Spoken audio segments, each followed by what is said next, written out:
on the branding side of things. All right, fair enough. Go Okay, for it. So, all right. Damon and Vin, to get a better understanding of how you all are representing yourselves as TDS in the market to your existing clients, potential clients, your partners, IT partners. I wanted to do more of a deep dive and get a better understanding what your value proposition is. For people that are looking for our services in the marketplace? Yeah, for companies as a whole, as you go in, I mean, how do you see yourself from a value proposition perspective, how you really differentiate yourself? So I think the way we always want to position that is that for people that have the phone that matters for their business, so in the vertical markets, we want to position ourselves as someone that already has some depth of expertise in their particular vertical market and understand their challenges that they're already facing, because we've seen it in other related industries, or not other related, other customers within their vertical. For instance, when I was talking to the GM of an auto dealership, I could say, hey, when I was talking to the GM over at this dealership, he ran into similar challenges. In fact, we did a webinar on the 5 most common problems we find in telecom and auto dealerships. Would you want to know what those are? Because they're very similar in all the dealership stores that we run into. So I think by leveraging our knowledge of their vertical as it impacts the telecommunication service, we're looking to build trust and comfort. And also, for that matter, establish benchmark criteria for what it takes to be successful. For instance, Vincent and I want to hear in an auto dealership that they have Dealer Socket or Higher Gear and that they want to integrate with those platforms, because the second that requirement hits the radar, we're displacing 75% of our competitors that they've never even heard of Higher Gear. They don't know what a BDC is. You know, there's things that, as you know, if you were almost to think of it from the perspective, Walter, of a case study, right? You want to talk about how automatic call recordings helps the service department drive more profit, increase, I don't know, customer satisfaction. So those are the types of things that I believe will resonate with our clients once we develop that collateral and then use it in assignment selling, as well as possibly, to Owen's point, gated content or value-added webinars. I would love to see Vince running a webinar that was telecom-oriented, in the sense that, we're looking at from how you communicate with your clients. But we were inviting the BDC. Are we missing the obvious for JSV? Because you're really heavy into auto right now. No. I'm just giving them an example, Vince, of how the content can be developed. If Vince is talking about when we vibe with everyone, it's simple. We want Jersey-based regional companies that want that on-site white glove service. That's the differentiator. But that being said, that is something that other people can that displaces some of our incumbents, but not all of them. Right. The knowledge of the vertical, it actually takes more skill to learn it. Meaning that somebody, it's harder to come into our business and say, oh yeah, I'm going to learn what PC law is and how that phones integrate with PC law. That's a bigger pain in the ass. But if you can do that, you can, I think, build more trust and get more penetration. Right. So not only the expertise as a whole, but the expertise and the knowledge base within that given vertical itself. Okay. Yes. Let me also ask. Vin, why don't you touch on the core requirements of that resonate, though? I mean, it's worth mentioning again. Keep repeating ourselves here. Are you saying for JSV? JSV. Yeah. Just say JSV. Yeah. So, Walter, in the most basic form of differentiation, and I'm thinking our generalist phone system sale, we win because we're very local to the headquarters, because we come on site to install to install everything and come on site to train everyone, like literally different employees. Mm-hmm. And we come on site to support the phone system if, there's a major issue with the hardware. Mm-hmm. And lastly, all we do is voice.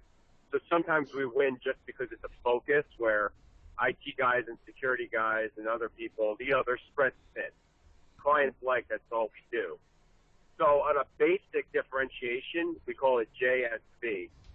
What Damon was talking to is the more advanced differentiation, which we're growing. Like, it's something that's more in Damon's head than a scaled company thing. It's more of a Damon skill set than a Teledata skill set, in my opinion.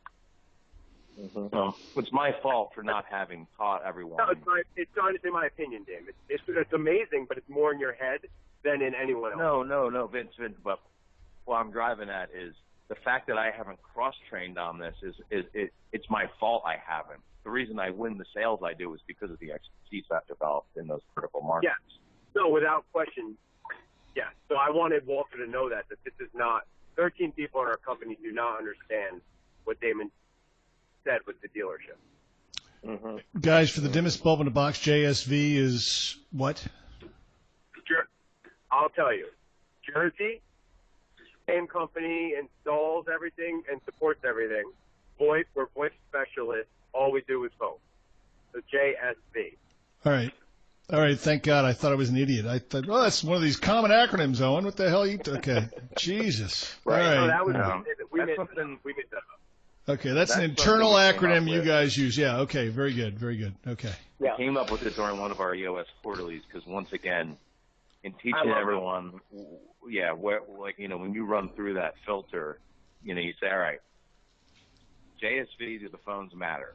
And do they have one of those 4 triggering events I mentioned? Yep. If the answer is not yes to those things and we lost it, it's like, are you surprised? Yeah. True. Yep. So after a first meeting, you review that JSV and say, all right, is this a good fit? If it is, you move forward. If it's not, okay, you don't waste your time. Oh, Vince was, we got referred to a business that was out of South River, and they were doing, I think it was like metal recycling. It was a nice business, 2 locations, and I thought we were working. I knew they had a Philly location, but I thought the original owner was out of New Jersey. Vince went to the second meeting when it turned out to be out of Philadelphia, where the management team was, and I looked at them and said, Vince, they're in contract for 18 more months, and the management team's out of Philadelphia. That's arguably one of the most competitive telecom markets in the country. I don't know why Owen Philly is just crazy competitors there. I said to him, is this something we really want to do? He looked at me. He's like, I wasted 2 hours of my life in that meeting. I could never get back. And he hit the eject button, which I thought was the right move. Well, he probably saved about 30 hours. Yeah. No, exactly. The last thing not maybe. And they had one of those detailed fact finder manager marches that was Jesus. Needed every RFP. So she would have drawn Vince's time out forever, and then they wouldn't have bought. Yeah. Like the So terminal that's velocity an of a example of sparrow in flight. Yeah. Okay, got it. Yeah. Okay, so that's JSV. Got it. Right. Got it. Gentlemen, so as we're summing this up, of course, and then as you pointed out, and Damon presented, that really the expertise level, where a lot of that's in your head now, Damon, from a knowledge-based perspective, of course, with Vin as well, but not across the board to all your 13 employees, based upon a given vertical. And the whole other focus is customer service, and you're beginning to really break those down, because we've really got to focus from a perspective not only knowledge and customer service, but why. And you've really started to lay some of those things out, which are vitally important, because what I want to look at is what your value proposition currently is and how we can support that with brand strategy from a communication perspective across the board that's highly valuable for you all to utilize. So are there any other areas of focus? Would there be quality based upon, I imagine, with service and product? I guess the one thing that has to come through, and Vince and I do this with our best practice positioning, Walter, is when I polled my forum, which is my EO forum, and remember they are in other unrelated businesses, and we asked the GMs, hey, what do you need in a telecom partner? What's the number one need? And the GM of Planet Honda, who's a very, I would say, solid business guy, one of the top Honda dealerships in the country, he said to me, Damon, it starts with reliability. If we don't have reliability in our telecom platforms, he goes, all the other stuff doesn't matter. He goes, it's got that has. If we were to draw like a Maslow, Vince actually did this. Ben and I did this. We should email it to you. We were taking Chip Conley's approach to peak, and we said, all right, what's the Maslow pyramid for telecom purchasing? And the bottom of the pyramid is reliability. Then the GM said accountability, which we kind of modified in that Maslow diagram we did, and we kind of touched on. I think it might have been like business applications, and then the top end of the pyramid is culture. And an example of that would be when Annan Flagmakers was trying to institute this row culture, which was results only, work anywhere. And they actually said to me in their meeting that they needed to provide a VoIP platform to be able to allow customer service to have flexible hours, and that a woman was taking care of her mother with cancer, and that because they enabled this row culture and the VoIP platform let her do her job remotely, that company morale was at an all-time high. Like, that's good. Once again, we don't do that all the time, or people don't always view it that way, but that's what we enable cultures to do when we're able to kind of untether them from the desk of the old telecom architecture.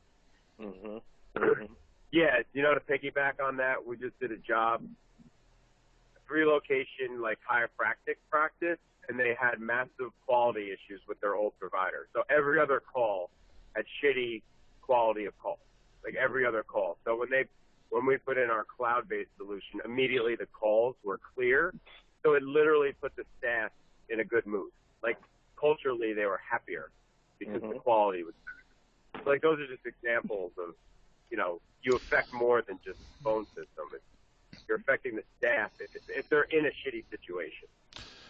Gentlemen, just real quick for the just to recap. I know we have this recorded, but I want to make sure I have this Maslow's list from your Planet Honda guy. Reliability was the base.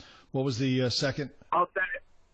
And I'll send you the whole thing. You don't even have to bother. But in Bill Feinstein's example from Planet, he said the second thing was accountability. Thank you.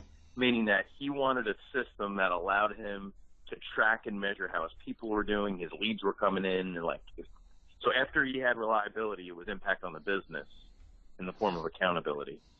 And when Vin and I took that into the Maslow example, we just kind of did it overarching for it was industry agnostic. No, those are great building blocks. Why I wanted to refocus on that. I just want to make sure I got that. Okay, great. Right, and that really comes into play with state of the art products and software applications. Correct? You staying up with the latest and greatest. I just think yes, without a doubt. I mean, that's the whole idea. But if you were to come to our website, I mean, like when people are like, this week got in a tire fire, or if you go like Ben and I are like, what do you really sell to your clients? Like, you kind of sell peace of mind.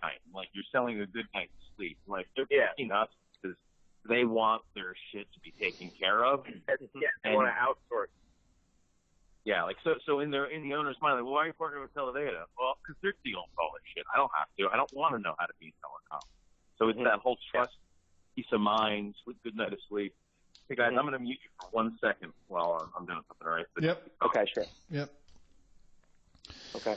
Yep. All right. Yeah, Vin, I'm definitely going to look for you to share that with Walter and myself. We'll definitely be able to use that for some strategery. Yeah, I think it was good. What it is, I made it like emotionally, but I never knew how to implement it digitally. It's like another thing, Yeah, no, good stuff. Good stuff. I had a good idea, but I don't know how to use it from a digital.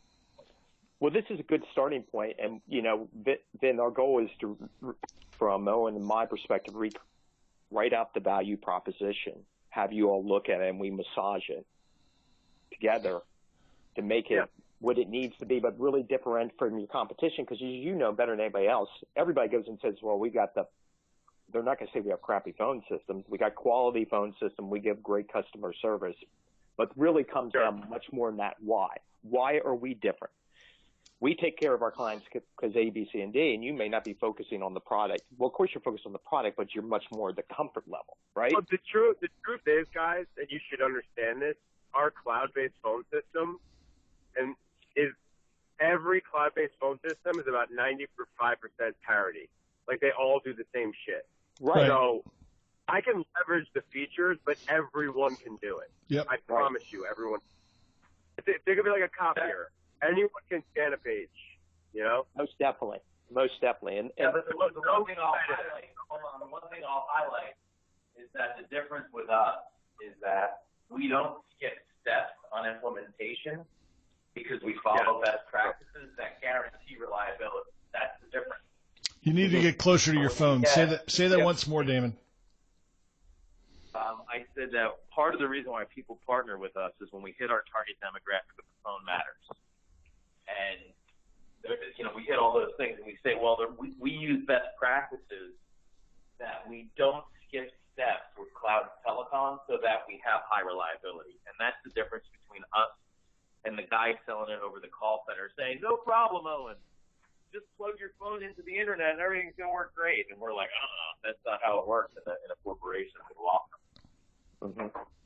We have 3 or 4 best practices that we do that I believe allow us to differentiate ourselves from a reliability standpoint, at least from some of our competitors, not all of them. Right. All right. So Damon, Walter, 2-minute warning. Okay, 2-minute warning. Okay, so Damon, then, so in essence, what you're saying is you really developed that system or organized that system for the sale based upon the core client's needs and what the capabilities they need compared to some or many of your competitors who are just selling a solution and not really taking a deep look at the client as a whole and giving them a system specific to their needs. Is that correct? Yes, I would say in isolation. It's cookie cutter. Yeah. It's cookie cutter. Yeah, very cookie. Okay. All right. Think of it like doing a kitchen renovation and getting a quote via email versus the contractor who comes 2 times and talks to your wife about the cabinet. Right. Like it's a different experience. Yes, most definitely. Okay. Very good. All right. Well, I thought that was good. I think they got a little deeper than you thought they might have, right? The differentiation. Yeah. I like their JSV or whatever they call it. That's good that they're thinking of that. And it kind of honeycombs with my 8 Rick Roberge questions that I ask myself. It also honeycombs with Marcus's I3, right? Issue, impact, importance, kind of. Mm-hmm. So yeah, there's a lot of. I'm glad to see they're thinking that deep, and not Damon, Vin. Mm-hmm. Mm-hmm. So that's Right. all good. Right. Yeah. Yeah, and it sounds like they don't have anything really written down in any form that they really use. They thought this out, and they've used bits and pieces. But Well, no, that's very true. not a- But I mean, yeah, this is not going to be a foreign idea to them, is my point, right? no, by no means. But once we get this down on paper and they can in agreement, because it's only going to be a paragraph or so, it has to be short and precise. Yep. That it can really, from a communications internal and of course external to prospects and clients, can be very powerful. Yeah. Yeah, very true. So tell me, I wasn't hearing JSV, that whole piece. I know that's Jersey. The V is for voice. What did the S stand for? It was sales. I thought I didn't write it down, but it fits into their sales process, I believe. I'm gonna pull that up from our conversation, but I'm pretty sure that's what it is. The good news is, is that their That's not their Maslow's thing. So no, JSV. I'm going to have to listen to that real quick before I tell you what the S is. I thought it was sales, but sales meaning it had to be the phone system had to be integral to their sales process. Right. I believe that's Okay. what it was. I believe. Again, we've